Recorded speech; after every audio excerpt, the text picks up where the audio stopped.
Mt. Gox has got 140,000 Bitcoin. So basically, a lot of people that own billions and billions and billions of dollars of Bitcoin are pretty trashy, scummy people. And all they're going to do is sell it and not have the same political beliefs as you.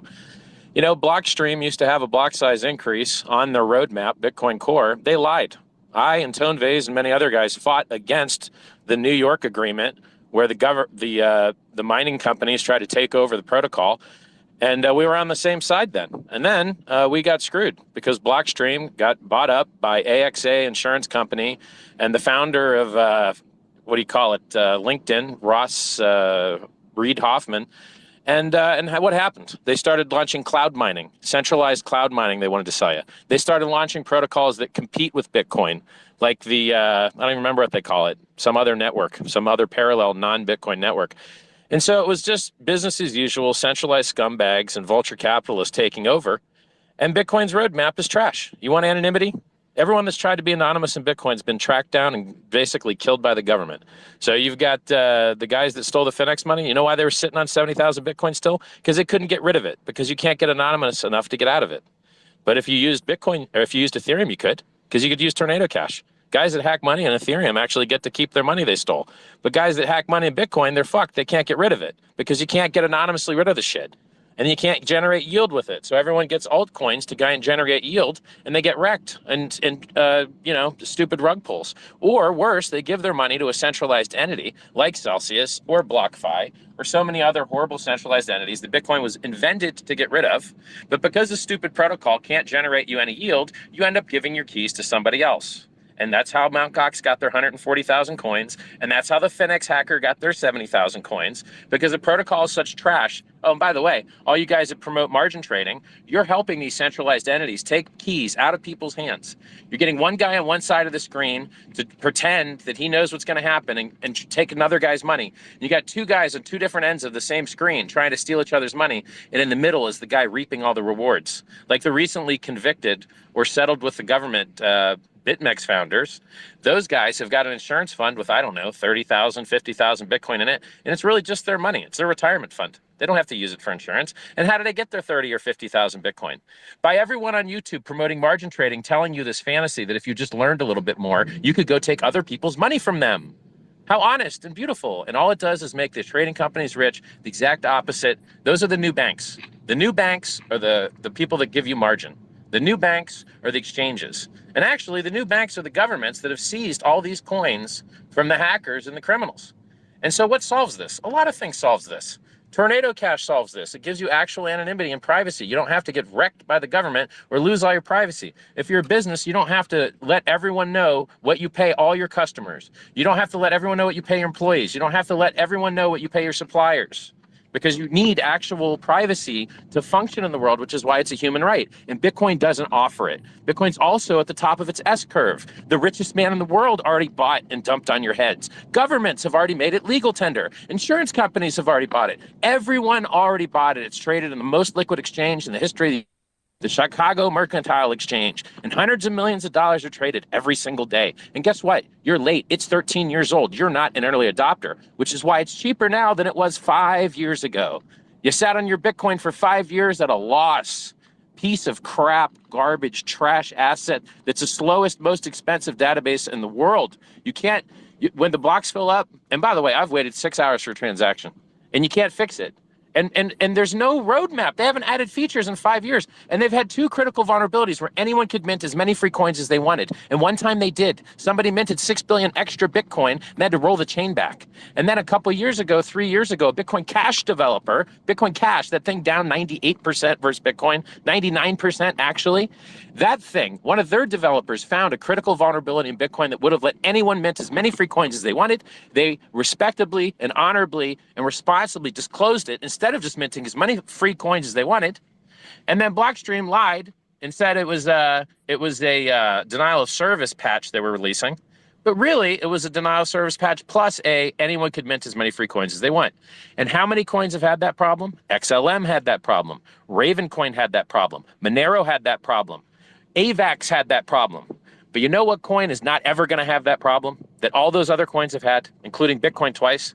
Hex. Do you know why? Because it's a safe within a safe. Our consensus code is locked and isolated in a place where no one can ever possibly touch it ever. But the Bitcoin code, it gets modified and changed all the time. Little tiny fixes they tried to do. They tried to make the latency on the network a little bit quicker that introduced that last bug. That last inflation bug that would have let anyone mint as many free coins as they wanted was introduced by a Bitcoin developer trying to make the network stack a little better because it's spaghetti code.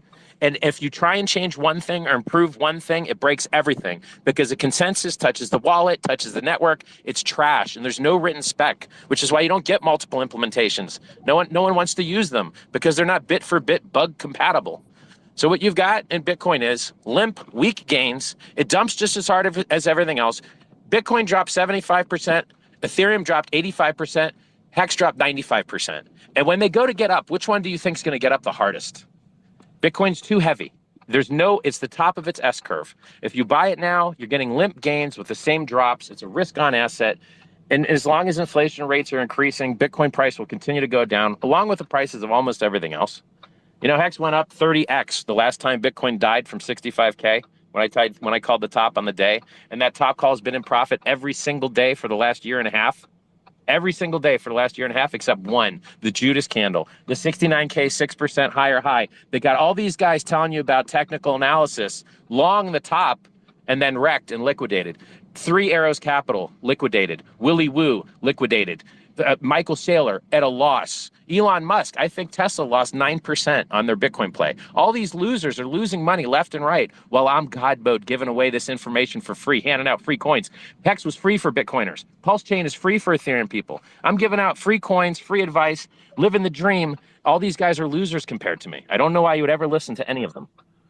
So for Ton, I'm going to give you the mic now. For other panelists that want to speak, feel free to put your hand up. Ton, I appreciate you muting while Richard. Before we move over to Ton, Richard, you keep mentioning the two Bitcoin inflation bugs, and you mentioned it on the Coin Telegraph debate that you guys had with Ton. I think this was 2 years ago. Could you educate the audience on what they were and how they affect BTC as well? Yeah, sure. So the hardest part of a blockchain is just making sure that no one mints any extra free coins. That's the whole game. The whole reason blockchains are useful is because it's mathematically guaranteed supply increase. So all proof of work currencies inflate to secure their networks. Unfortunately, in the case of Bitcoin, the more popular it gets, the more value it gets, the more proof of waste you have to do to defend that value, the more the environment gets blown up. Now, 2/3 of that energy is renewable, but guess what? When you suck up all the renewable energy, then the guys, they just had to turn off all the mining in Texas because the grid was full. And then the Bitcoin guys are celebrating, hey, we turned our machines off. What good citizens we are. And you're like, bro, if you wouldn't have them on, you wouldn't have to turn them off. It's like having to borrow your lawnmower back from your neighbor. You lend your lawnmower to your neighbor, and he's had it so long that now you have to beg him to get it back. And it's just the same thing with the electricity, And if they would stop blowing up the environment, they would stop murdering the price. Because we know proof of stake systems work, or you'd see them getting hacked all the time. They never get hacked. The networks that have all these bugs that I'm telling you about were like Ravencoin, for instance. A hacker minted 10% of the Ravencoin supply at once from an inflation bug and dumped it on exchange.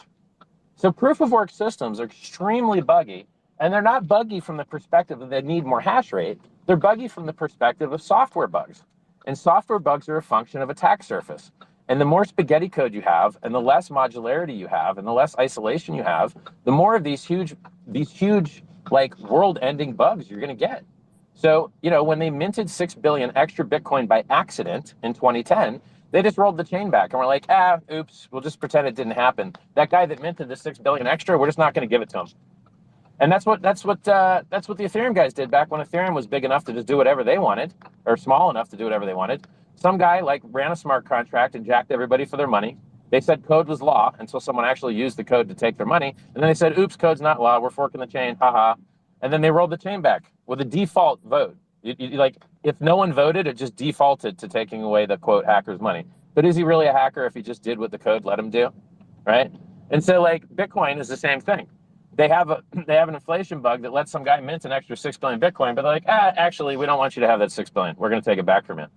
And so when it happened 3 years ago, the guy that founded, the Bitcoin Cash guy, he could have just minted as many free Bitcoin as he wanted. That's it. He would just perform a transaction on the network that would have put an extra million Bitcoin into his wallet, or 10 million Bitcoin, or 100 million Bitcoin. Because basically they made a mistake when upgrading the network to try and make it faster, to make the networking stack faster, less latency. They introduced a bug that let anyone mint as many free Bitcoin as they wanted. Now, Ethereum's never had that bug. And Hex is less likely to have that bug than either Ethereum or Bitcoin, because our consensus code doesn't touch anything else. It's locked and isolated and modular. And so, like, it's like, this is the bug that bites everybody. The only other kind of bug that bites everybody is 51% attacks, and they really only happen to proof of work coins that have quite small minority hash rate. And that's the reason ERC20s never have 51% attacks on them, but small minority coins do. Like, I don't remember some of these little small coins that have had these problems, but so long story short, every time you try to improve Bitcoin, there's a chance you break it and make it a lot worse. Every single time, because it's spaghetti code. And it's run by barely any guys. Peter Wooley, who's 80% of the commits to Bitcoin, just gave up his keys. He no longer can make commits on GitHub. He gave up his keys. Gavin Anderson, who Satoshi Nakamoto handed control to, abandoned the Bitcoin project as well. He works on Zero Cash stuff on side Ethereum. Bitcoin Jesus, he used to love Bitcoin. He left Bitcoin. I left Bitcoin. Everyone ends up leaving Bitcoin because Bitcoin doesn't care about you. It doesn't love you. And the second that the Bitcoin community sees that you're successful anywhere else, they will demonize you and make you the worst person in the world. Ask Trace Meyer, ask me, ask Gavin Anderson, ask Bitcoin Jesus, Roger Ver, ask any of us who are some of the most, powerful people in the space. We've all abandoned Bitcoin because Bitcoin abandoned us. When Bitcoin.org was hacked and a scam was on the homepage, did Satoshi come and do an emergency live stream to save Bitcoiners? No, but I did, because I care more than he does. Nah, And when's the last time Satoshi gave you free coins? I give you free coins. He doesn't. Satoshi's dead or a coward. Vitalik's on stage every day. Where's Satoshi? This is stupid. So Money is supposed to be a commodity. It's not supposed to care about you. It doesn't have consciousness. It's an unconscious commodity. It's not supposed to be biased. It's supposed to be neutral money. That is the precise problem with Hex, and that is why Bitcoin is better than Hex. It's unbiased, neutral money. It's a tool. So Hex is up 250x versus Bitcoin right now. 250. So Shane, I'll let you speak. Thanks for joining as well. Tone, you've been waiting patiently. I see Munib as well with his hand up, and Wendy, and I'll let you guys speak in a bit, and Bullish as well. So Tone, you've been very respectful muting your mic, so I appreciate you being here. So, do you want to give the audience first, introduce the audience? Richard, you and Richard, you go way back. So just touch on that, because a lot of people don't know that.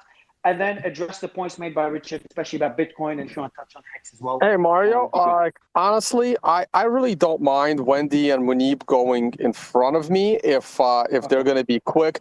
But then when I finally get a chance to talk, I expect Richard to stay on mute the way I did. Otherwise, this makes no sense. And this debate is going to be very frustrating because 80% of what Richard said is like a lie.